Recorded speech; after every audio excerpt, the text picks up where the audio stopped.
What's going on, ladies and gentlemen, boys and girls, kings and queens?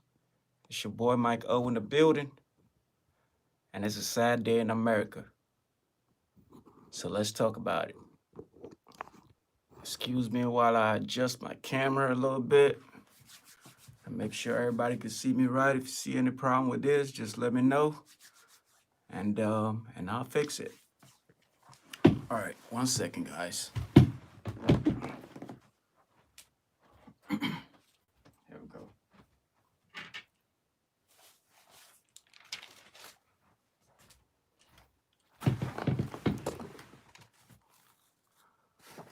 All right, guys. So it's a really sad day in America. Why do I say that? Because, once again, the system has failed us. How did they do that? Well, as you can see from the topic, Breonna Taylor. The system ain't do no justice.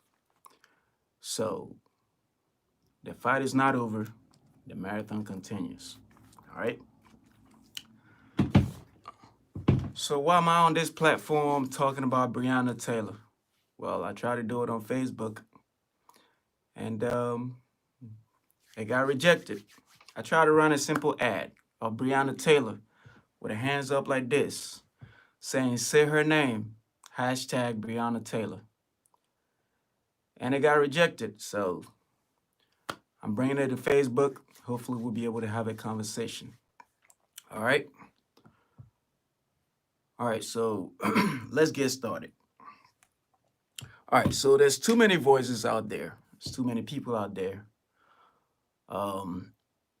opposing the fact that people are hashtagging or people are saying Black Lives Matter, you know. And that's really sad that we have to actually get on here and try to explain to you what that really means, you know. I mean, think about it. Black Lives Matter. The fact that we say Black Lives Matter doesn't mean that every other life don't matter. It just simply means that Black Lives matter too, you know? Because all lives aren't getting taken like the way Black lives are, you know. Rest in peace to George Floyd, Tamir Rice. I can go on and on and on, but you know, right now we'll focus on Breonna Taylor right now because that's what's going on right now.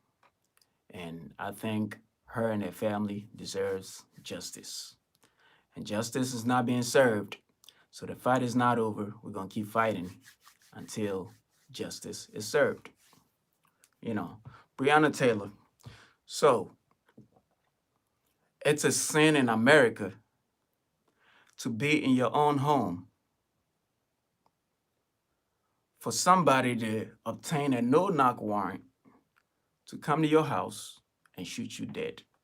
Mind you, you know how, like, you know, whenever somebody is shot, they quickly dig into his or her background to see, you know what I'm saying, if he or she has anything. So they can say, well, he was a bad person, he did this, and that, you know. But I don't think, regardless what anybody did, I don't think it warrants a death sentence. You feel me? But that's what's going on in America today. It's 2020 and we're still talking about it. All right, so I want to say one thing quickly before we go deep into what's really happening. You know, I got mad respect for police officers. I think we need police officers in this country to be safe. You know, our neighborhoods needs police presence. But for anybody out there that's listening, whether you're a cop, military person, or whatever, you know what I'm saying?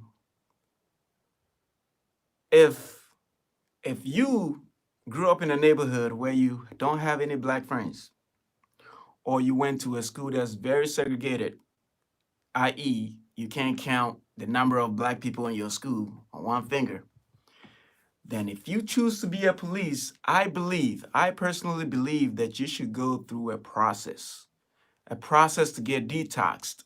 You should go through a process to get counseling. You know what I'm saying? Because you can't grow up in an all-white neighborhood and everybody in your neighborhood, one way or the other, hate black folks and think that you're not going to be biased. Because, if you're scared of black folks and you're given a gun and a badge, of course you're going to be scared when you pull somebody over and they're black. And of course you're going to shoot because you're afraid of your life. You get what I'm saying? So you should go through a process before you put on the uniform. You dig? And I'm saying that to say what there's too many instances in our society today that people feel like, oh, if you say Black Lives Matter, then I gotta say all lives matter. Or I gotta say blue lives matter. And that blue lives matter, man. I don't think blue life is not a life. Like, yes, I don't condone any type of violence. I don't ask people to go around and shoot police officers. No, that's not what we're asking for. What we're asking for is that Black lives matter too. And if you pull over somebody that's black, you should give him the same courtesy, the same type of courtesy that you would give to somebody that looks like you. You know what I'm saying? You just can't go around and thinking, oh, this person is black, so I got to be extremely careful with him. He make a sudden movement, it's a death warrant. I got to squeeze the trigger. I got to take his life. You know what I'm saying? And that's what we mean by saying Black Lives Matter. And another thing I want to touch on is for all the Christians out there, anybody that's a Christian, anybody, I don't care if you are evangelical, all this different type of Christian religion that's out there. Anybody that considers themselves a Christian, you got to do God's work, man. Because if you're a Christian, what I understand is being a Christian is being a follower of Christ, right? And what will Christ do? You think Christ is going to watch innocent people die and close his eyes? No, Christ won't do that. Christ will say justice for all, right? Christ will say Black Lives Matter. Because in the Bible, I can't really give you the quotation, but there was this story in the Bible where it says that somebody had 100 sheep, right? And took the sheep down so they can get some food, some pasture. And then on the way back, he noticed that there was one missing. And so he left the 99 to go look for the one. And then the 99 says, what about us? Don't we matter? And he said, well, you guys are safe. I got to go look for the one that's in danger. That's what Christ would do. So for anybody out there posting Bible quotations all day and silent about the injustice that's going on in our country, you're not doing God's work. As a matter of fact, you're part of the problem. And, we'll deal with you later on in another post. But for right now, we got to let people know that Black lives do matter. And, shout out to LeBron James. Shout out to Colin Kaepernick for doing God's work. Shout out to all these celebrities that are using their platform to actually, address this situation, because it's not easy. You can lose followers, you can lose, your grounds just by speaking on this issue. But, some decide to stay out of it completely, which I don't support. But others decided, you know what? I've been given a platform, and so I'm going to use my platform to do God's work. And that's what they do. And we applaud that. We appreciate that. Now, so I went on Facebook trying to do what I'm doing here, and I got shut down for the simple fact that I guess it's a new Facebook policy out there that's saying that we can't do that. We can't speak for justice. So there's too many voices out there trying to silence us. That's why I'm asking you and all of my friends to join us in this fight, because we can't do it alone. Black folks can't do it alone. We need people from all walks of life, black, white, Chinese, blue, yellow, red.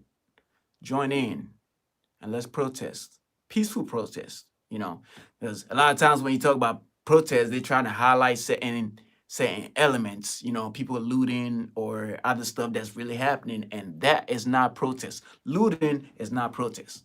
All right. So when people are peacefully protesting and they get ran over by cars and other stuff, people throwing rocks at them and stuff like that, you know what I'm saying? That's what we should be talking about. The people that are looting, they're not protesters and they are not part of the Black Lives Matter movement.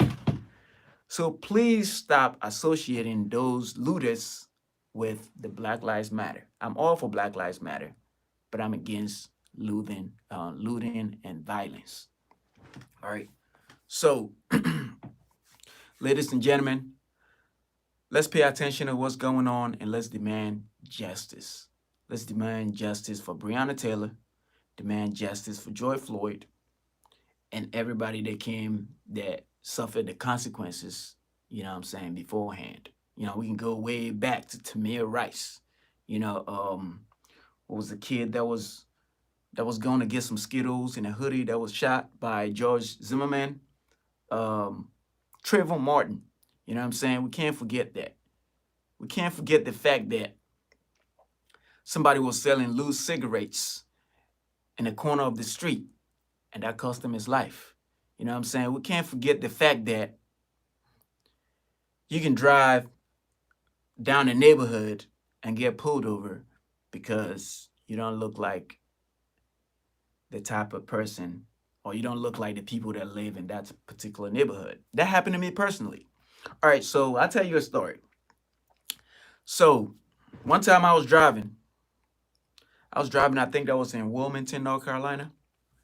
So I was driving, I was only, whenever I drive around, in these towns that has a little bit of history, and I try to put it on cruise control. So, if the speed limit is 55, I might put it on maybe 57 and it is still on cruise control the whole way through. But even that, I get pulled over. So one time I got pulled over. The officer said I was speeding. I was like, how's that possible if I'm on cruise control? All right, long story short, I got a ticket. And a month later, I went to court. But before I went to court, I bought another car. So when I got a ticket, I was driving a black Charger. And then when I went to court, I was driving a red Charger. But guess what happened after I got out of court on my way home? I got pulled over again, and you won't believe this, by the same police officer. And you know what it said? Well, somebody called in for a robbery and the car description suits your car. And so I thought that you were the suspect, but I know that it wasn't you because I know who you are. So he cut me loose and let me go. You believe that? I don't believe that for 1 second. But it happened to me. So police brutality and, black people having a high percentage of being pulled over by the police is real. And I don't need any person to come tell me that it's not real because I've experienced it myself and I experience it all the time. It's nothing new. So if you're not in this skin, you can't tell me about black life because you haven't lived a black life in 1 second of your life. You get what I'm saying? But all I'm asking my friends, my white friends, is that you join me in this fight. You believe me when I tell you something hurts. You know what I'm saying? You can't just tell me to suck it up and drive on. And all of the people that are my friends, that I know personally, trust me, dog. It is real. Police brutality is real, and this stuff is going on. It's been going on for years. And we've been saying it for years. And lately, it looks like it's a little bit more. Why is that? Because everybody has a camera phone and everybody can actually record whatever they're experiencing and put it on YouTube or go live, just like I'm doing right now. You know what I'm saying? And put it out there. That's why you're seeing it more. It doesn't change the fact that it's getting worse or anything. It's just the fact that we're being able to show you more of what's been going on for years. So I'm asking all of my friends, all of my white friends, please join us in the fight for justice. For Breonna Taylor, for Tamir Rice, for George Floyd, for anybody out there that is going through this stuff like this. You know what I mean? Stuff like this happen all the time. All the time. We live in North Carolina. Trust me, North Carolina is no different from what's happening in how you call it, Minneapolis. You know, it's we live in America, and our neighborhoods are very segregated. So you will have somebody. I went to basic training with somebody. I believe the last name is Thomas. I don't know the first name. Military. We refer to people with, we call people by their last names. Thomas. So Thomas said he went to a segregated school. He's black. Never had a white friend. Never. But could you believe that once we got out of basic training and went to AIT, Thomas made a new friend. And the friend that he made, his name is King, last name King. He just so happened to be white. And he grew up in a neighborhood where he never had a black friend. And so these guys became so tight that King decided to follow Thomas to his duty station. First time getting stationed somewhere back in the day, they let you pick where you want to go and stuff like that. We get that option. Usually not a lot, but we do get some people get that option. So he chose to follow him to his first duty station so they can continue to build on their friendship. And I felt it was so beautiful, for two people that came from different backgrounds that never one person never had a white friend. They never, saw eye to eye with a white person, and the other person, the same thing, but the opposite. Never had a black friend, never saw eye to eye with a black person. But they were able to put their differences aside, meet in basic training, and become best friends, and are able to learn about each other and actually focus on what brings them together more than what tears them apart. And that's really dope. And I think that's what we all should do. If you're white and you never had a black friend growing up, it's okay. Try to befriend somebody that don't look like you. You know what I'm saying? Try to get to know people and try to question your own biases. Like, why do I feel like this about black people? Is it because of the way I was raised? Or is it because of what somebody told me when I was young? Or is it because of the type of friends that I roll with? You know what I'm saying? You gotta question yourself and you gotta check yourself. And that's the only way we can grow as a society. You know what I'm saying? So I'm urging all of my white followers, all of my white friends, all of my white fans out there, please try to understand the situation from a black perspective. And if you can't do that, at least try to listen and believe us when we tell you that it hurts. You know what I'm saying? It hurts to be pulled over for no reason and they waste 30 minutes of your time, writing you a ticket and all that. And, that comes with a cost and all that. But, that's another topic for another time. For right now, all we're saying is join us in this peaceful protest. Join us in the fight for justice for George Floyd and everybody else. You know, Breonna Taylor. People are saying I had somebody tell me the other day, well, their family got paid off, blah, blah, blah. That's not the point. It's not about money. You know what I'm saying? It's not about money. It's never about money. It's all about being treated the same, being treated equally. You know what I'm saying? It's all about driving down the street and not have to look over your shoulder and worry about what you're doing wrong, even when you're not doing anything wrong. You know what I'm saying? It's about having kids and not have to worry about having a conversation with them about being extra careful or has to be twice as good just to get a fair shot in life. You know what I'm saying? That's all what it is about. So please, You know, I know I'm going to get a lot of heat for this. I know I'm going to lose a lot of following, but I have to do this. This is something that needs to be talked about. Because if we don't do it, then we're going to leave this world worse for our kids.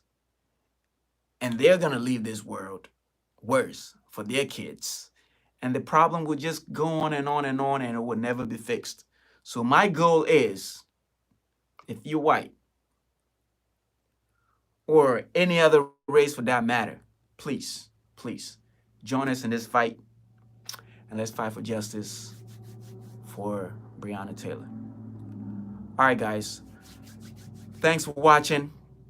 But before we go, can you guys join me in a moment of silence, please?